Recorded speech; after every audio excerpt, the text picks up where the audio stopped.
요한복음 5장 2절에서 9절 말씀 한 목소리로 합독하겠습니다.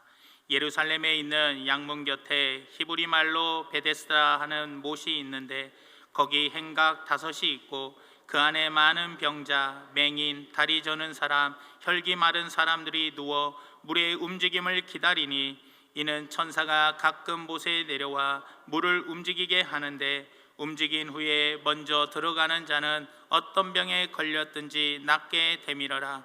거기 38해 된 병자가 있더라. 예수께서 그 누운 것을 보시고 병이 벌써 오래된 줄 아시고 이르시되 네가 낫고자 하느냐? 병자가 대답하되 주여, 물이 움직일 때에 나를 못에 넣어주는 사람이 없어 내가 가는 동안에 다른 사람이 먼저 내려가나이다. 예수께서 이르시되 일어나 내 자리를 들고 걸어가라 하시니 그 사람이 곧 나아서 자리를 들고 걸어가니라. 이날은 안식일이니. 아멘. 오늘 6월 둘째 주 은혜 받으실 하나님 말씀의 제목은 예수님의 사랑을 아십니까? 예수님의 사랑을 아십니까? 라는 제목으로 하나님 말씀을 전하려고 합니다. 어떤 사람이 브라질 커피 농장에 견학을 갔습니다. 갔는데 이곳저곳을 둘러보다가 이상한 것을 하나 보게 되었습니다. 커피나무 묘목을 심는데 씨앗을 한 곳에 하나씩을 심어야 하는데 씨앗을 한 곳에 2개씩을 심는 거예요. 아무리 이상해서 질문을 합니다. 아니, 커피 묘목을 심는데 씨앗을 하나씩 심어야지 왜 2개씩 심습니까? 했더니 이 농장 주인이 하는 말이 씨앗을 2개를 심는 이유는 이 2 씨앗이 자라면서 경쟁을 붙어서, 그래서 그 경쟁에서 잘 자란 나무, 튼실한 나무 그 종묘를 쓰고 다른 한 나무는 갖다가 버린다라는 거예요. 우리가 날마다 마시는 이 커피 한 잔도 커피 나무에서 수많은 경쟁을 얻고 경쟁을 이기고 얻은 소산물로 우리는 오늘도 커피를 마시더라는 겁니다. 이처럼 자연 세계에서나 인간 사회에서도 늘 경쟁은 존재하고 있더라는 겁니다. 참 살아가면서 학생들 공부 치열하게 경쟁합니다. 취직 시험도 서로 취직하려고 엄청 경쟁하고요. 직장에 들어가서도 진급 때문에 엄청난 경쟁을 합니다. 사업도 경쟁입니다. 심지어는 교회 안에 들어와서도, 우리 교회는 그렇지 않지만 어떤 직분을 얻기 위하여 엄청난 경쟁이 보이지 않게 있더라는 거예요. 어떤 교회는 저같이 목사님이 좀 멋있게 생겼나, 죄송합니다, 목사님의 사랑을 서로 받고자 경쟁하는 교회도 있다고 들었습니다. 이만큼 사회는, 세상은 수많은 치열한 경쟁을 겪고 살아가더라는 겁니다. 그런데 이 경쟁이라는 게 꼭 나쁜 것만은 아닙니다. 이 경쟁이 있기 때문에 스스로 자기 발전을 위해서 노력하다 보니 자기 성장이라는 좋은 점도 있습니다. 그런데 중요한 것은 이 경쟁에서 밀린 사람들, 이 경쟁에서 밀린 사람들은 솔직히 괴롭습니다. 속상합니다. 마음이 아픕니다. 그런데 마음이 아프고 속상한 것뿐만 아니라 세상은 1등에게만 박수를 쳐주니 경쟁에서 밀려난 사람들은 당연히 세상 사람들의 눈밖에 나고 결국에는 소외감을 가지면서 인생을 살아갈 수밖에 없더라는 거예요. 세상은 경쟁에서 이긴 사람들에게 관심을 가져주지 경쟁에서 밀려난 사람에게 관심을 안 갖기 때문에 그 경쟁에서 밀린 사람들은 마음이 아프고 속상하면서 찾아오는 사람 없고 관심 가져주는 사람 없기 때문에 참 그 소외감 속에서 외롭게 고독하게 살아가더라는 겁니다. 교회를 위해서, 우리 교회 위해서 얼마나 많은 분들이 땀 흘리며 눈물 흘리며 기도하며 진짜 헌신하는 분들이 우리 믿음의 선배들 가운데 많이 계셨어요.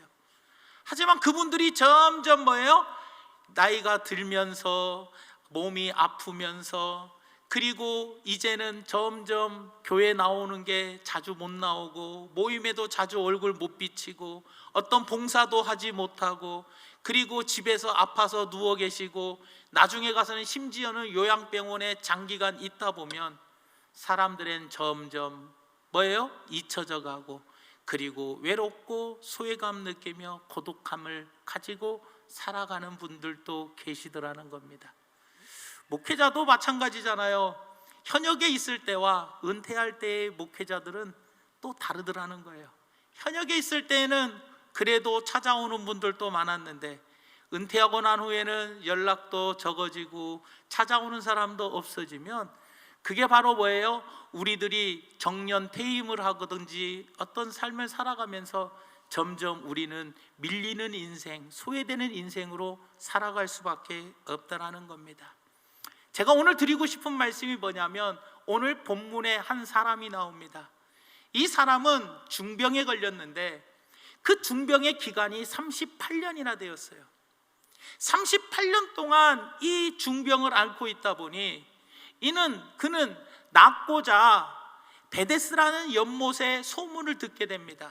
그래서 고침을 받고자 그 베데스다 연못에 찾아갑니다.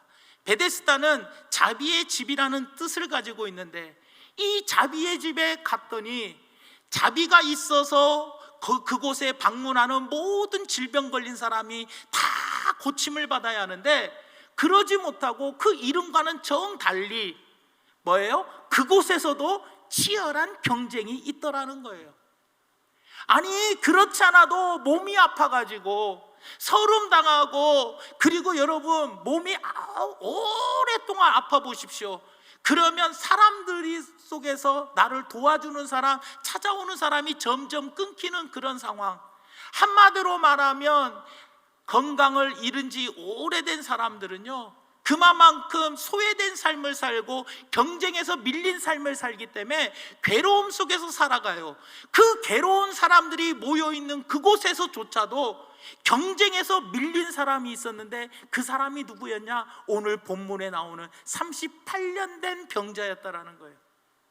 이 38년 된 병자는 한마디로 말하면 모든 인생들, 정말로 소외되어 있는 사람들이 다 모인 그 자리에서도 꼴등을 했으니, 소외당한 사람 중에 정말 소외당하는 그런 바닥 인생이라고 볼 수가 있더라는 겁니다. 그 많은 사람들 중에서도 그 경쟁에서 밀린 그런 사람이었더라는 거예요. 38년 동안 병을 안고 누워있으니 자신을 도와줄 사람도 있지 않아요. 그리고 아마 이 사람의 생각은 부정적인 생각으로 가득 찼을 거예요. 체념, 자포자기, 원망, 한탄, 한숨, 그리고 다른 사람들을 향한 미움과 그리고 원망들이 가득 찼을 거라는 거예요. 그럴 때 예수님이 그에게 찾아오시더라는 거예요. 그리고 그에게 사랑을 베풀어 주셨더라는 겁니다. 사랑하는 우리 중앙교회 성도 여러분, 코로나19로 인하여 여러 가지 힘들고 어려운 이 시기를 살아가고 있고, 또 힘들고 어려운 이 시대에 살아가고 있는데 말세까지 오고 있고, 그리고 이 와중에서도 우리는 또 치열한 경쟁을 하고 살아가야 하는 이때, 낙심하거나 좌절하거나 또 소외감 느낀다고 원망하거나 불평, 한숨 한탄 짓지 말고 사랑으로 찾아오시는 그 예수님의 사랑을 만끽하면서 다시 한번 벌떡 일어서고 재기하고 다시 힘을 내어 승리할 수 있는 우리 귀한 성도님들 되시기를 예수님의 이름으로 축원을 드립니다. 오늘 그 예수님의 사랑이 어떤 사랑이었냐? 첫 번째로 먼저 찾아오시는 사랑이었더라는 겁니다. 38년 된 병자는 예수님을 알지 못했습니다. 예수님을 알았더라면 고침받지 못하는 베데스다 연못에 있지를 않았을 거예요. 벌써 예수님을 찾아갔을 거라는 거예요. 그런데 그는 예수님을 알지도 못했어요. 하지만 예수님께서 그에게 먼저 찾아와 주셨더라는 겁니다. 예수님의 사랑은 어떤 사랑이냐? 먼저 우리에게 찾아오시는 사랑이라는 거예요. 로마서 5장 6절과 8절 말씀에 예수님께서 십자가에 돌아가신 목적에 대해서 이야기를 합니다. 우리가 아직 뭐 했을 때요? 연약했을 때 기약대로 그리스도께서 경건하지 않는 자를 위하여 죽으셨도다. 우리가 아직 뭐 했을 때요? 죄인 되었을 때 그리스도께서 우리를 위하여 죽으신 것은 하나님께서 우리에 대한 자기의 사랑을 확증해 주셨기 때문이라는 거예요. 사랑하는 여러분, 우리가 연약할 때 주님은 우리에게 찾아오셨어요. 우리가 죄인이었을 때 주님은 우리에게 찾아오셔서 우리를 위하여 십자가에 죽으시고 우리를 죄에서 구원하여 주셨다는 거예요. 우리가 예수님을 찾아간 것이 아니고 우리의 행위로 예수님을 만나서 구원받은 것이 아니라 예수님이 먼저 태초부터 우리를 택하여 주시사 우리를 찾아오시고 우리를 위하여 죽으시고 우리가 연약했을 때, 우리가 죄인이었을 때 우리를 구원하여 주셨더라는 겁니다. 누가복음 15장에 가보면 이른 양 비유가 나옵니다. 4절 말씀에 예수님께서 뭐라고 말씀하시냐? 너희 중에 어떤 사람이 양 100마리가 있는데 그 중에 하나를 잃으면 99마리를 들에 두고 그 잃은 것을 찾아내기까지 찾아다니지 아니하겠느냐? 예수님의 사랑은 어떤 사랑입니까? 100마리 양 중에 한 마리에 대해서, 잃어버린 한 마리에 대해서 정성을 쏟는 사랑, 그 한 마리를 찾아내는 사랑. 하나님은 택한 백성 한 명이라도 포기하지 아니하고 그 백성을 찾아가는 그 사랑이 우리 주님의 사랑이라는 거예요. 이스라엘 백성들이 하나님을 배반하고 우상을 숭배하면서 많은 죄악을 저질렀어요. 그래서 하나님께서 이스라엘 백성을 심판하여 그들은 포로 생활을 하게 되었어요. 그들이 포로 생활을 하며 그들 스스로가 이런 생각을 갖게 됩니다. 하나님이 우리를 버리셨구나. 하나님이 우리를 버리셨다라고 이스라엘 백성들은 생각을 했어요. 여러분들이 우리 세상을 살아갈 때 우리가 경쟁에서 자꾸 밀리면 어떤 생각을 갖게 되느냐? 하나님이 나를 버리신 건 아닐까? 이런 생각을 갖게 되잖아요. 마찬가지로 이스라엘 백성들도 하나님 위에 심판을 받자 하나님이 나를 버리셨다라고 생각했어요. 그때 하나님께서는 이사야 선지자를 통하여 어떤 말씀을 하시느냐? 49장 15절에서 16절 말씀에 여인이 어찌 그 젖먹는 자식을 잊겠으며 자기 태에서 난 아들을 긍휼히 여기지 않겠느냐? 그들은 혹시 잊을지라도 나는 너를 잊지 아니할 것이라. 내가 너를 내 손바닥에 새겼고 너의 성벽이 항상 내 앞에 있다. 사랑하는 여러분, 여인이 어떻게 젖먹이 아이를 잊어버리고 자기 태에서 난 자식을 긍휼히 여기지 않을 부모가 어딨냐라는 거예요. 하나님도 우리를 손바닥에 새기시고 우리를 긍휼히 여기시고 우리를 끝까지 기억해 주시더라는 겁니다. 하나님은 우리를 잠시 사랑하사 징계할지라도 결코 잊지 아니하시고 끝까지 사랑하신 것을 강조해 주셨더라는 겁니다. 우리가 연극을 보면요, 이 조명을, 스포트라이트, 이 조명을 쫙 받는 사람이 누구냐? 바로 주인공, 그 다음에 중요 인물들이 이렇게 조명을 혼자 탁 받아요. 주변에 있는 사람들은 조명을 받지를 못해요. 그러나 예수님은요, 우리 한 사람 한 사람에게 조명을 다 비춰주시고 우리에게 찾아오시더라는 거예요. 세상 사람들은 마음이 분산되고 관심이 오직 경쟁에서 이긴 사람들에게만 관심이 가 있지만 우리 예수님은 경쟁에서 밀린 사람에게도 관심을 갖고 먼저 찾아와 주시는 분이 우리 예수님이시며, 내가 연약할 때, 내가 죄인 되었을 때 나를 찾아와 주시는 그 사랑을 가지고 계신 분이라는 것을 잊지 않으시기를 예수님의 이름으로 부탁을 드립니다. 두 번째로, 예수님의 사랑은 모든 것을 아시는 사랑입니다. 예수님은 우리에게 관심을 가질 뿐만 아니라 우리의 모든 것을 아시는 분입니다. 38년 된 병자에게 예수님이 찾아가셔서 어떻게 하셨냐? 오늘 본문 말씀 6절 말씀에 보니까 예수께서 그 누운 것을 보시고 병이 벌써 오래된 줄을 아셨다라고 이야기합니다. 예수님은 그 병자가 누워있는 것만 보시고도 이 병자의 모든 형편과 사정, 그가 얼마나 오랫동안 38년 동안 병들어 누워있었나를 주님은 아셨다라는 거예요. 사랑하는 여러분, 예수님은 척 보면 아십니다. 모든 우리의 형편과 사정을 다 아시는 분. 그래서 마태복음 10장 30절 31절 말씀에 너희에게는 머리털까지 다 세신 바 되었나니 두려워하지 말라. 너희는 많은 참새보다 뭐하니라? 귀하니라. 참새 한 마리도 떨어지는 것에 허락을 받아야, 하나님 허락을 받아야 떨어지듯이 우리 머리털까지 세신 바 되시는 그 주님이 어떻게 해요? 우리를 정말로 귀하게 여겨주시더라는 겁니다.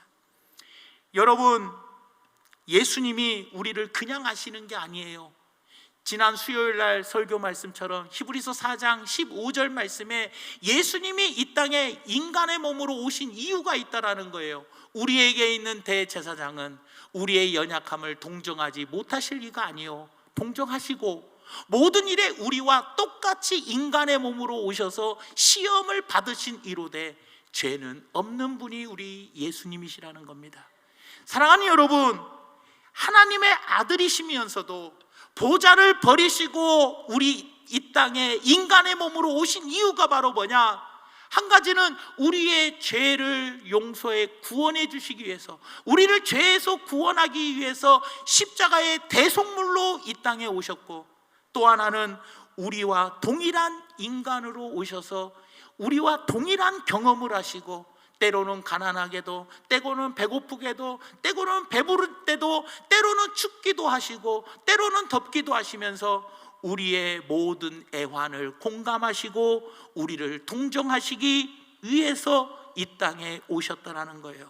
우리의 모든 것을 인간의 몸으로 체험하시고 우리의 형편과 사정을 아시는 그 주님이 나를 동정해 주시고 나를 긍휼히 여겨 주셔서 주님이 우리에게 사랑을 베풀어 주신다라는 것, 우리를 도와주신다라는 것을 기억해 주시기를 바랍니다. 예수님은 인간의 몸으로 오셔서 우리와 똑같이 사셔서 우리의 아픔과 우리의 고통과 우리의 한숨 짓고 눈물 나고 소외되고 우리의 모든 심신의 고통까지도 주님은 다 아신다는 것을 기억하며 이 주님의 사랑을 마음에 새기며 살아가는 우리 중앙교회 성도님들 되시기를 예수님의 이름으로 부탁을 드립니다. 세 번째로, 예수님의 사랑은 소망을 주시는 사랑이라는 겁니다.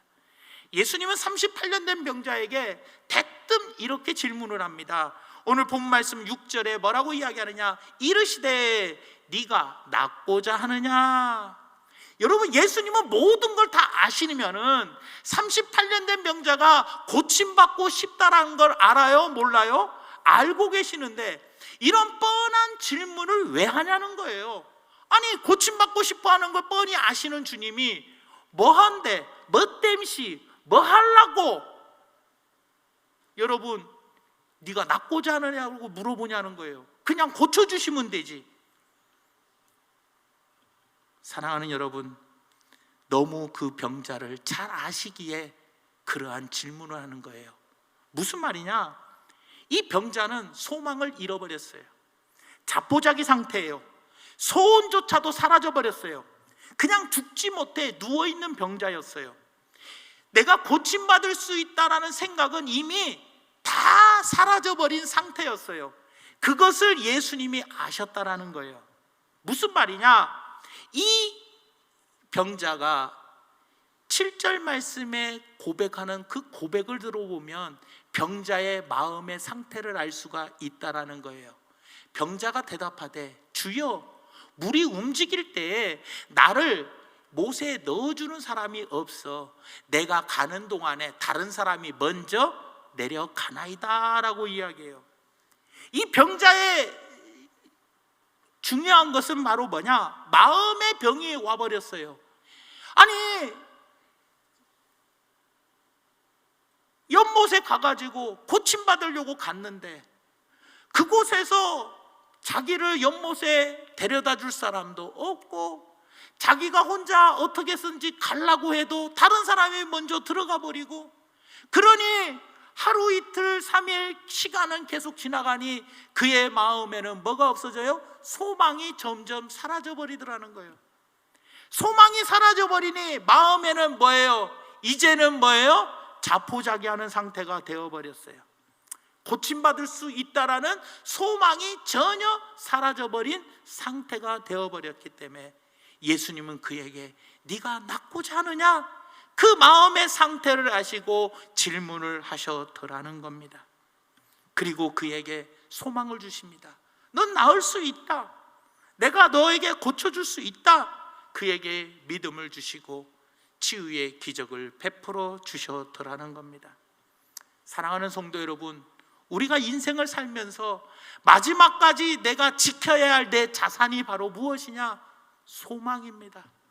이 소망이라는 자산을 잃어버리면 세상 살기가 싫어요. 자식을 키우기도 싫고, 부부 생활을 유지하기도 싫고, 돈 벌기도 싫고, 먹기도 싫고, 아무것도 하기 싫어져 버려요. 왜? 소망이 없기 때문에. 왜 자식을 그렇게 열심히 키웁니까? 자식에게 소망이 있기 때문에요. 아무리 힘들고 어려워도 왜 우리가 신앙생활을 합니까? 천국에 시민권이 있다라는 소망이 있기 때문에 힘들고 어려워도, 때로는 넘어져도 의인은 7번 넘어지지만 다시 8번째는 일어난다라는 그 소망이 있기 때문에, 천국에는 내 집이 있기 때문에, 그 소망이 있기 때문에 우리는 때로는 넘어져도, 때로는 눈물 나도, 때로는 힘이 들어도 끝까지 믿음 지키며 신앙 유지하며 나아가는 이유가 바로 뭡니까? 소망이 있기 때문에 그래요. 그러나 그 소망의 자산을 내가 지키지 못하면 신앙생활이고 뭐고 다 그만두고 그냥 이제는 뛰쳐나가 내 마음대로 내 멋대로 살아가 버리고 말아 버리더라는 거예요. 이 38년 된 병자는 어땠어요? 이미 소망을 잃어버렸어요. 왜요? 나를 도와주는 사람이 없대요. 그리고 내가 연못에 들어가려고 해도 다른 사람이 먼저 들어가 버린다는 거예요. 그러니 나는 소망이 없습니다 라고 말할 때 예수님은 그에게 소망을 주시더라는 거예요. 너도 고침받을 수 있다. 너도 일어설 수 있다. 주님은 소망을 주시더라는 겁니다. 사랑하는 성도 여러분, 소망을 놓으면 안 됩니다. 미국의 오바마 대통령을 보십시오. 그는 흑인입니다. 아버지가 흑인이고 어머니가 백인입니다. 그가 새카맣게 태어나다 보니 독한 약품으로 자기 몸을 어떻게 해서 하얗게 보려고 독한 약품을 몸에 바르기도 했어요. 너무나 그 소외감과 그 열등감 속에서 마약까지 손을 댄 사람이 누구였냐? 오바마 대통령이었어요. 하지만 그가 대통령이 되고 나서 그가 모든 흑인들의 뭐예요? 한마디로 소망의 메이커가 되었더라는 겁니다. 그리 오바마 대통령이 하는 이야기가 바로 뭐냐? 하나님이 우리에게 주신 가장 큰 선물은 소망이라는 선물입니다. 소망이 있기 때문에 사는 것이고, 소망이 있기 때문에 기도하는 것이고, 소망이 있기 때문에 오늘도 나와 예배드리는 거 아니겠냐라는 거예요. 우리가 바닥 인생입니까? 더 이상 내려갈 데가 없습니다. 바닥은 올라갈 일밖에 남지 않았습니다. 내가 지금 연못에 뛰어들어가지 못하고 날마다 꼴등입니까?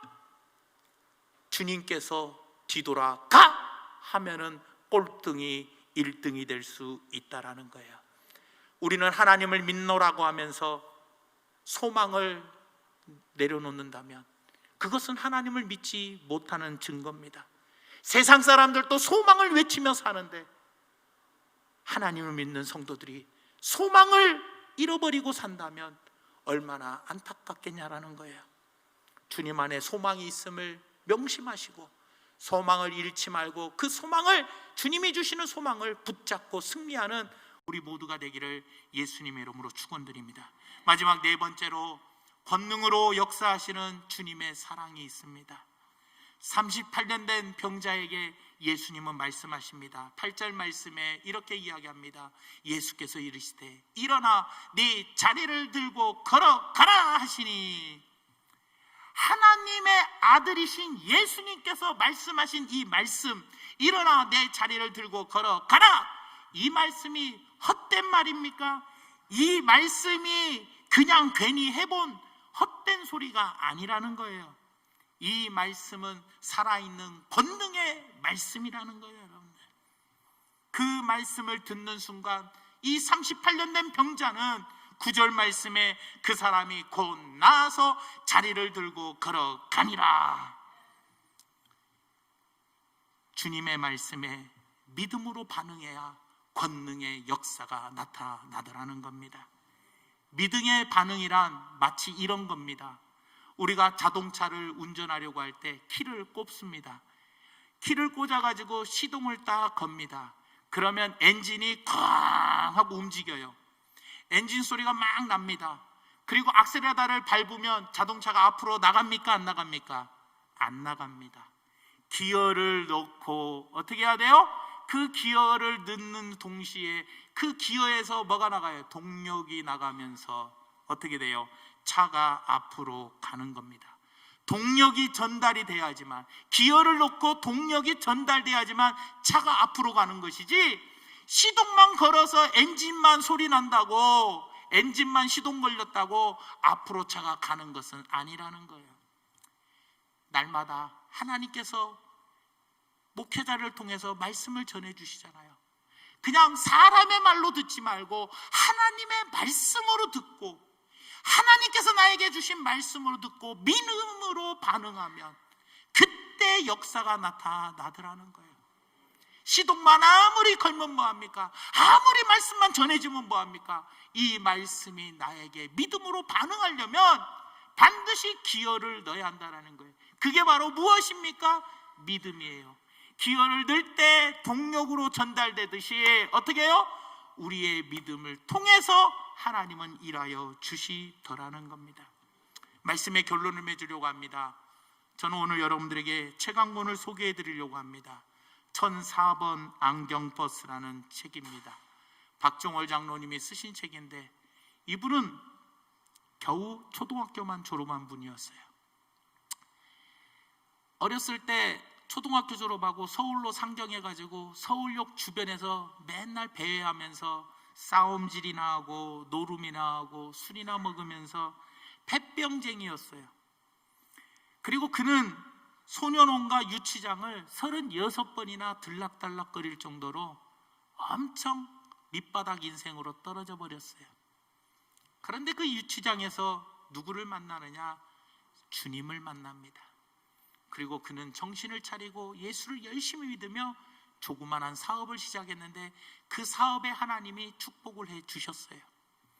그리고 난 다음에 그는 50세가 될 때 부부간에 초등학교만 졸업했기 때문에 고위검정고시, 대위검정고시를 보고 전문대 안경학과에 입학을 합니다. 그리고 4년제 편입을 해서 졸업을 합니다. 그래서 부부간에 안경학과를 졸업해서 25인승 버스를 개조해가지고 달리는 안경원을 운영합니다. 그러면서 2002년도부터 안경봉사를 시작하게 되었어요. 그들은 7년 동안 전국을 다니면서 14,000명에게 안경을 무료로 나눠주는 그런 멋진 인생을 살았더라는 거예요. 이 책을 보면서 뭘 느끼느냐? 예수님이 참 좋구나. 이런 바닥 인생이 예수님 만나니까 1등 인생이 되는구나. 사랑하는 성도 여러분, 예수님 밖에는 우리 인생은 KO됩니다. 하지만 예수님 안에는 KO를 뒤집어 보십시오. OK입니다. 예수님 밖에는 KO지만 예수님 안에 거하면 OK 인생을 살아갈 수 있더라는 겁니다. 세상 사람들이 나를 몰라줘도 주님이 나를 알아주고 계심을 믿으시기 바랍니다. 세상에서는 분명히 꼴찌가 있습니다. 세상에는 분명히 바닥 인생이 있고 소외받는 인생이 있습니다. 그러나 예수님 안에는 꼴찌, 바닥 인생이 없습니다. 다만 예수님 안에는 믿음 없는 사람만 있을 뿐이고 소망 없는 사람만 있을 뿐이라는 거예요. 예수님은 우리를 공평하게 사랑하십니다. 우리를 똑같이 대해 주십니다. 하지만 우리에게 믿음이 있냐, 소망이 있냐, 이것이 무엇보다도 중요하더라는 거예요.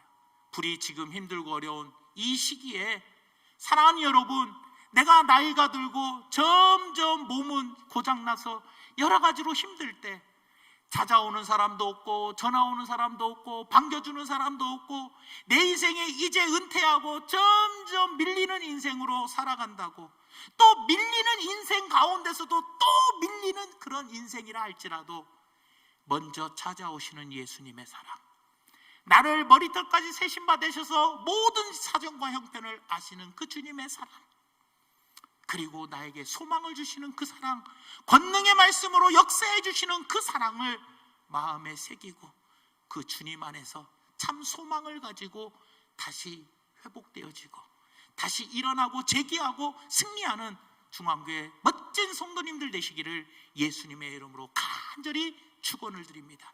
사랑의 하나님, 참으로 고맙고 감사드립니다.